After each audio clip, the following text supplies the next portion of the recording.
أعوذ بالله من الشيطان الرجيم.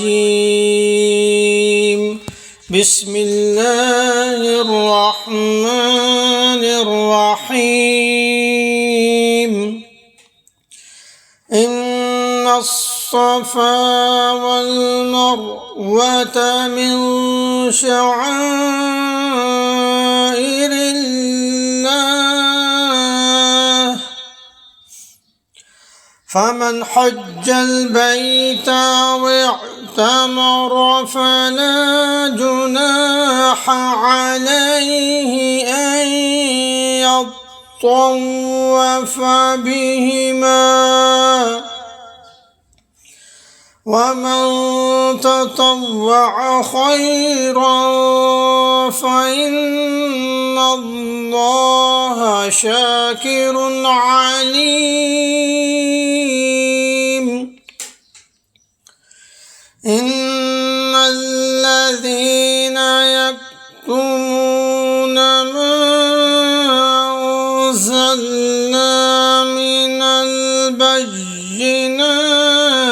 والهدى من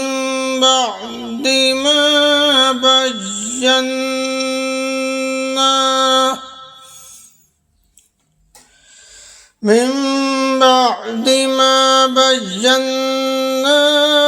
للناس في الكتاب، أولئك يلعنهم الله ويلعنهم اللاعنون. إلا الذين تابوا وأصلحوا وبينوا فأولئك أتوب عليهم، وأنا التواب الرحيم.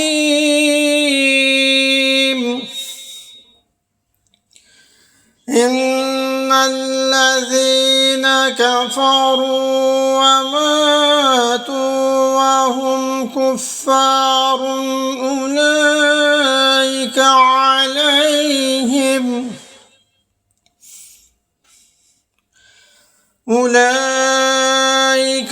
عليهم لعنة الله والملائكة والناس أجمعين، خالدين فيها لا يخفف عنهم العذاب ولا هم ينظرون.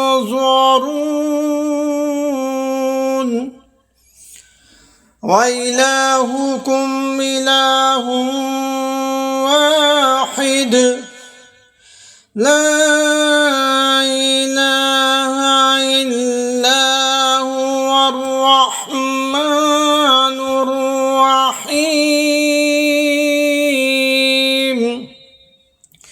بے شک صفا اور مروہ اللہ کی نشانیوں میں سے ہیں، لہذا جو شخص بھی بیت اللہ کا حج کرے یا عمرہ کرے تو اس کے لیے اس بات میں کوئی گناہ نہیں ہے کہ وہ ان کے درمیان چکر لگائے، اور جو شخص خوشی سے کوئی بھلائی کا کام کرے تو اللہ یقیناً قدردان اور جاننے والا ہے۔ اور بے شک وہ لوگ جو ہماری نازل کی ہوئی روشن دلیل اور ہدایت کو چھپاتے ہیں، باوجود یہ کہ ہم انہیں کتاب میں کھول کھول کر لوگوں کے لیے بیان کر چکے ہیں، تو ایسے لوگوں پر اللہ بھی لعنت بھیجتا ہے اور دوسرے لعنت کرنے والے بھی لعنت بھیجتے ہیں۔ ہاں وہ لوگ جنہوں نے توبہ کر لی اور اپنی اصلاح کر لی ہو اور چھپائی ہوئی باتوں کو کھول کھول کر بیان کر دیا ہو، تو میں ایسے لوگوں کی توبہ قبول کر لیتا ہوں، اور میں توبہ قبول کرنے کا خوگر ہوں، بڑا رحمت والا ہوں۔ بے شک وہ لوگ جنہوں نے کفر اختیار کیا اور کافر ہونے کی حالت میں ہی مرے، ان پر اللہ کی اور فرشتوں کی اور سارے انسانوں کی لعنت ہے، وہ ہمیشہ اسی پھٹکار میں رہیں گے، نہ ان پر سے عذاب کو ہلکا کیا جائے گا اور نہ ان کو مہلت دی جائے گی۔ اور تمہارا خدا ایک ہی خدا ہے، اس کے سوا کوئی خدا نہیں جو سب پر مہربان، بہت مہربان والا ہے۔ تو ان آیات میں اللہ پاک نے یہ بات فرمائی ہے کہ صفا اور مروہ مکہ مکرمہ میں دو پہاڑیاں ہیں۔ جب ابراہیم علیہ السلام اپنی اہلیہ حضرت حاجرہ رضی اللہ عنہا کو اپنی دودھ پیتے صاحبزادے اسماعیل علیہ السلام کے ساتھ چھوڑ کر گئے تو حضرت حاجرہ علیہ السلام پانی کی تلاش میں ان پہاڑیوں کے درمیان دوڑی تھیں۔ حج اور عمرے میں اللہ تعالیٰ نے ان کے درمیان سعی کرنا واجب قرار دیا ہے، اگرچہ سعی واجب ہے مگر یہاں کوئی گناہ نہیں کہ الفاظ اس لیے استعمال فرمائے گئے ہیں کہ زمانہ جاہلیت میں یہاں دو بت رکھے تھے جو گرچہ بعد میں ہٹا لیے گئے، مگر بعض صحابہ کو یہ شک ہوا کہ شاید ان پہاڑیوں کے درمیان دوڑنا جاہلیت کی نشانی ہونے کی وجہ سے گناہ ہو۔ آیت نے یہ شک دور کر دیا۔ اسی طرح آیت نمبر 159 میں یہ بات فرمائی گئی کہ اشارہ ان یہودیوں اور عیسائیوں کی طرف ہے جو پچھلی آسمانی کتابوں میں مذکور ان بشارتوں کو چھپاتے تھے جو نبی اکرم صلی اللہ علیہ وسلم کے بارے میں نازل ہوئی تھیں۔ اور اسی طرح آیت نمبر 163 میں یہ بات فرما دی گئی کہ تمہارا خدا ایک ہی خدا ہے، اللہ کے علاوہ کوئی معبود نہیں، وہ بڑا مہربان اور رحم والا ہے۔